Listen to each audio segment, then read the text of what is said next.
Hello students, देखिए इस अपना एक डाउट था कि सर नाभिक का चतुर्ध्रुव आघूर्ण को एक बार एक्सप्लेन कर दो। तो इसमें क्या है, आपको देखो चतुर्ध्रुव आघूर्ण को ज्ञात करने के लिए क्या करेंगे, इसे ज्ञात करने के लिए एक गोलीय सममिति का नाभिक लेते हैं जिसका मतलब गोला होगा और हर जगह आवेश क्या होगा, समान। तो सममिति मतलब ये जिसका आवेश घनत्व क्या होता है, सतत मतलब कंटिन्यूस। ठीक है, ऐसा नहीं कहीं पे आवेश कम कभी ज़्यादा, ऐसा नहीं, वो क्या है, कंटिन्यूस है। इस गोलीय सममिति के कारण बिंदु ए पर विभव की गणना करनी है की जाती है। मतलब मैं बताऊंगा अभी डायग्राम से। इस गणना के आधार पर क्या क्या पता कर सकते हैं हम, कुल आवेश, द्विध्रुवागुण, चतुर्ध्रुवागुण को समझाया जाता है। देखो जैसे एक क्वेश्चन है, जैसे मान लीजिए कह दिया कि माने एक आयतन 5 dV है। ठीक है, एक आयतन 5 क्या है, dV है, और इस पर आवेश कितना है, मान लिया dq, एक स्मॉल हम अल्पांश मानेंगे। ठीक है, उस पर आवेश dq है, उसका आयतन क्या है, dV। तो बिंदु A पर अल्पांश dq के कारण विभव को d से लिख रखा है। ठीक है, v से नहीं लिख रखा है। ठीक है, तो आपने पढ़ा होगा ना, ये थोड़ा सा मैं याद दिला दूं। जैसे एक पॉइंट चार्ज के कारण किसी पॉइंट पे r डिस्टेंस पे, यहाँ पे कोई पॉइंट है P, इसके कारण पोटेंशियल क्या होता है, v इज इक्वल टू के क्यू अपॉन में r। ठीक है, ये होता है इसका पोटेंशियल। तो इसको यूज करेंगे यहाँ पोटेंशियल मतलब विभव पोटेंशियल बोल विभव की जगह क्या लिखना है यहाँ पे, d फाई, और q की जगह क्या लिखना है, d q।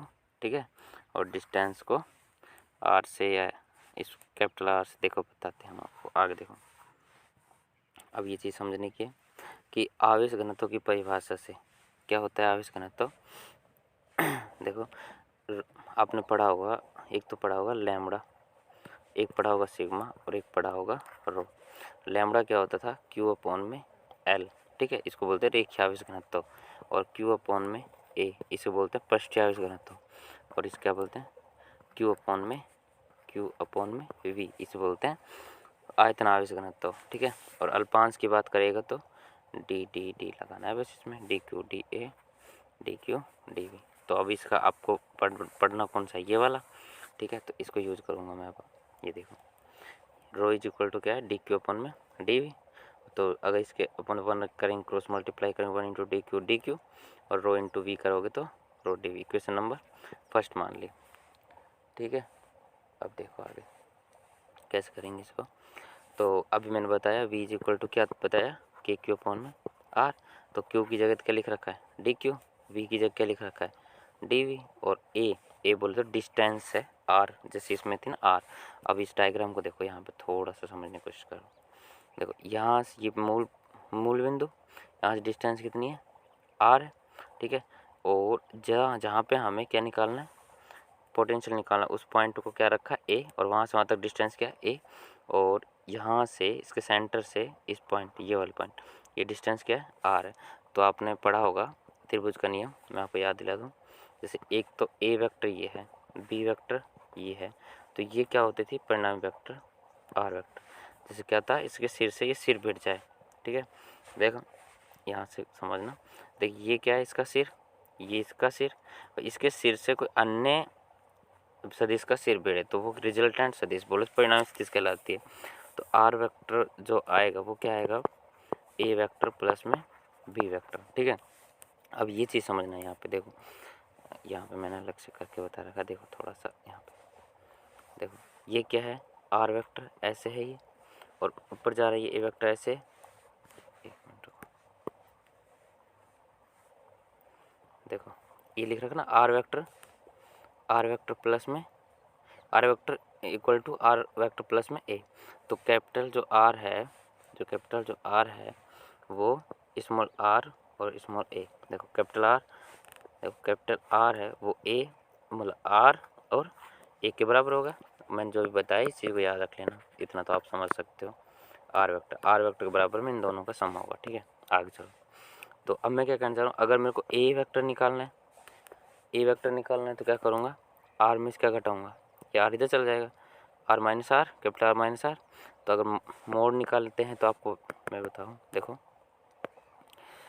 अगर आपसे बोले कि जैसे मान लो ये है A vector is equal to R vector minus R vector. अगर इसका ए का मोड निकालना कहे आपसे तो क्या होता है, इस आर ऐसे लिखते हैं ना भाई, A square is equal to R vector, pen और नहीं चलो, R vector minus R vector, फिर dot R vector minus R vector.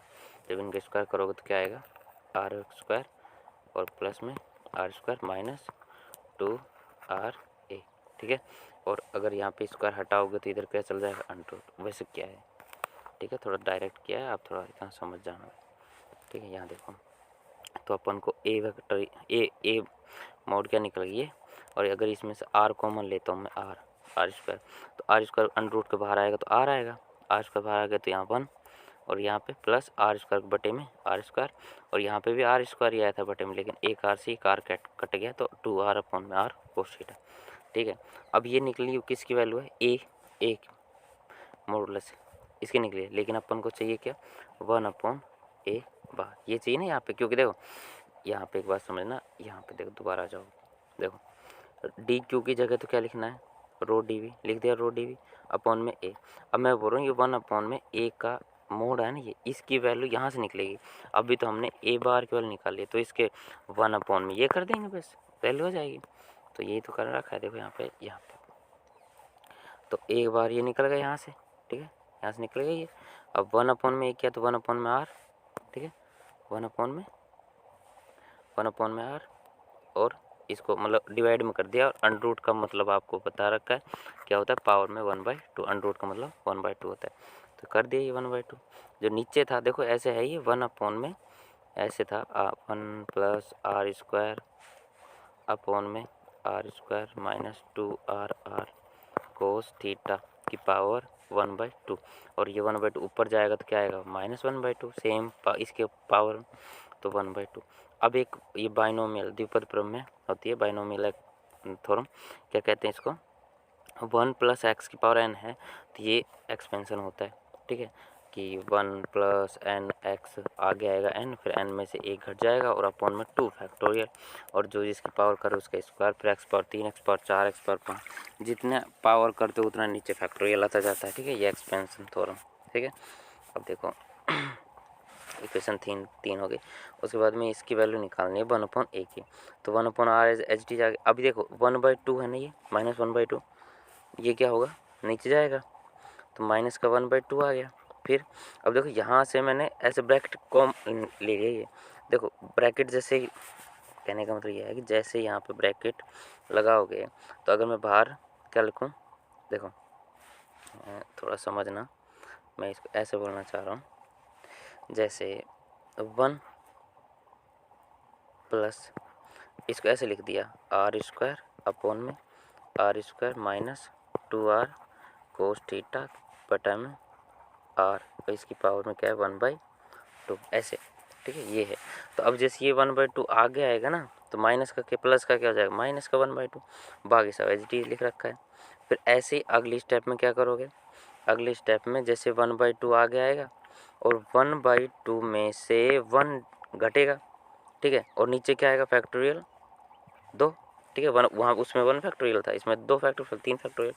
अब इसका घटाओ तो क्या आएगा, माइनस का 1/2, और इसका एलसीएम क्या आएगा 2, और ये आ गया माइनस का 3, ठीक है। तो माइनस माइनस क्या हो गया, प्लस हो गया 3, और 2 दूनी 4, और बटे में क्या है 2 फैक्टोरियल, इस 2/1 करके पलट के लेके जाओगे ना तो 1/2 फैक्टोरियल हो जाएगा, 4 दूनी 8, 3 एकम 3। इस वजह से देखो यहाँ पर लिख रखा है 3/8, बाकी सब एच डी, और पावर में क्या करना एक्स स्क्वायर फिर एक्स पावर 3, और बाकी अधिकतम घातों को नहीं लिखा है, ठीक है, क्योंकि बहुत लेंथी हो जाएगा फिर। और वैसे भी मैंने बता रखा है ना कि 0.1 है, उसका आप स्क्वायर करते हो तो 0.01 आता है, और अगर मतलब जैसे और 0.0 जैसे 0.02 का 0.1 की पावर 3 करते हो या 4 करते हो तो और भी 0.0 आ जाएगा ना, मतलब बहुत मतलब मिनिमम नंबर आ जाएगा।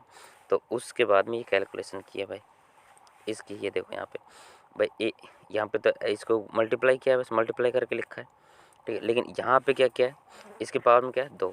अब 2 का मतलब, अब ये आपको जोड़ घटे को सिखाने का काम है अपना भाई, तो मैं समझदार हूँ।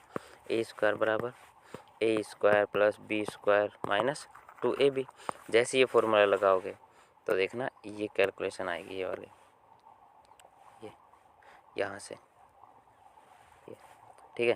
देखो इसका स्क्वायर करोगे तो ये आ गया, इसका स्क्वायर करोगे तो ये आ गया, और 2ab करोगे तो देखो मेरे को इसमें एक गड़बड़ लग रही है, यहाँ r की पावर 4 की बजाय r की पावर 2 आना चाहिए। 1 मिनट रुको, मैं चेक कर लेता हूँ। 2 का स्क्वायर करो तो 4 r square cos square theta upon r square, और 8 बार है, 4 दूनी 8 और 3 बटा 2 r की पावर 2। यहाँ पे एक काम करना, यहाँ r की पावर है ना, r की पावर 2 करना, ठीक है, क्योंकि ये गलती से हो गया, r की पावर 2 है यहाँ पे, करना भी इसको, ठीक है। अब देखो आगे, तो उच्च घातों को नगण्य मानने पर, तो नगण्य मानोगे, देखो इसका ये एच लिखा 1 और r को सीधा एच लिखा, लेकिन इसको और इसको देखो आप, इसको और इसको, यहाँ r स्क्वायर 2 रखोगे ना, जैसे मैंने बता दिया 2 रखोगे तो देखो r स्क्वायर अपॉन 2 ये कॉमन आ गया, तो यहाँ पे क्या बच गया, only for 3 cos square theta, और यहाँ पे ये तो आ गया ना ये, तो ये r स्क्वायर यहाँ पे अच्छे से देखना इसको, ठीक है। फिर समीकरण 2 और 4 से फाइव इक्वल टू, अब इसमें रख दिया हमने, समीकरण 2 यही थी ना अपनी, ये रही, ठीक है। इसमें किसकी वैल्यू रखी है हमने, ओनली फॉर ए की, मतलब 1/a मतलब मोड, ठीक है, यहाँ रख दिया हमने। तो जो फर्स्ट टर्म होगा ये सेकंड थर्ड, ठीक है, तो इनको अलग अलग करके लिखना है और ये बताना है। और z इक्वल टू क्या होता है गोलीय में, z बराबर r कोस थीटा, ठीक है। तो देखो ये जहाँ पे r कोस थीटा है, मतलब r कोस थीटा, और यहाँ पे भी आ जाएगा ना r कोस थीटा का r स्क्वायर, चलो यहाँ पे मतलब r कोस थीटा की जगह क्या लिखना है, बस z लिख दिया। और यहाँ पे भी जिस r स्क्वायर को अंदर गुना करोगे तो क्या आएगा, r square cos square theta, तो इसको क्या लिख सकते हो आप इसको लिख सकते हो z का स्क्वायर, तो यहाँ पे भी क्या लिख दिया, z का स्क्वायर, ठीक है। ये कैलकुलेशन मैं उम्मीद करता हूँ आप कर लोगे, ठीक है। अब बस यही बताना है, इसमें कुछ नहीं है आगे। तो ये समीकरण 6 है ना जो प्रथम भाग, तो ये किसको बता रहा है, कुल आवेश को प्रदर्शित कर रहा है। सेकंड भाग द्विध्रुव आघूर्ण को, तृतीय भाग चतुर्ध्रुव आघूर्ण को प्रदर्शित करता है। इसको P0 से, इसको P1 से, इसको P2 से प्रदर्शित करते हैं। ये इसको ये भाई रो dv P0 से लिख दिया, रो, और ये किससे लिख दिया, इसको P1 से और इसको P2 से लिख दिया। बस ये करना है आपको। और ये इसका चतुर्ध्रुव आघूर्ण है होता है, इसकी यूनिट क्या होती है, बार्न होती है, क्या होती है, बार्न। और ये सेंटीमीटर स्क्वायर, ये मीटर स्क्वायर है, तो आपको पता है ना 10 की पावर -4 से गुना हो जाएगा जब किस में जाएंगे आप, सेंटीमीटर से मीटर में, क्योंकि भाग देना पड़ता है ना 100 का सेंटीमीटर मीटर में, तो 100 की बजाय हम सेंटीमीटर मीटर स्क्वायर करना है तो डबल 100 से भाग करना पड़ता है, तो इसलिए आ जाएगा, ठीक है। बस इसका महत्व वगैरह आप कर लोगे बस, ठीक है। और फिर इसका आगे कोई दिक्कत है तो मेरे को बताना बस अपना, ठीक है। और पूछ लिया करो एवरीवन, किसी को कोई किसी प्रकार का डाउट हो तो, ठीक है भाई। नंबर कम नहीं आना चाहिए सभी। Thank you.